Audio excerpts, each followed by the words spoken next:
নমস্কাৰ বন্ধু বান্ধৱীসকল, আজি দুৰ্গা মণ্ডপলৈ এগছি বন্তি জ্বলাই পূজা অৰ্চনা কৰিবলৈ আহিছোঁ। এয়া দোকানবোৰ দিছে, মেলাৰ দৰে হৈছে। এয়া দুৰ্গা মণ্ডপৰ মেইন স্থলীখন, এয়া দুৰ্গা মা।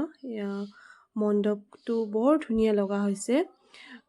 এইবাৰেই ফাৰ্ষ্ট কমপ্লিট হ'ল আৰু লাষ্ট টাইমৰ পৰা ষ্টাৰ্ট কৰিছিল। তাৰপিছত ভাল লাগিলে মণ্ডপটো চাই। এয়া দুৰ্গা মা কি ধুনীয়া যে লগা হৈছে, অপূৰ্ব একদম। কি ক'ম আৰু, ক'বলৈ ভাষা নাই। যিহেতু আমি এবছৰ ৰখি থাকোঁ দুৰ্গা পূজা আদৰি ল'বলৈ, মাক আদৰিবলৈ। যিহেতু মা এবছৰৰ মূৰত মাকৰ ঘৰলৈ আহে।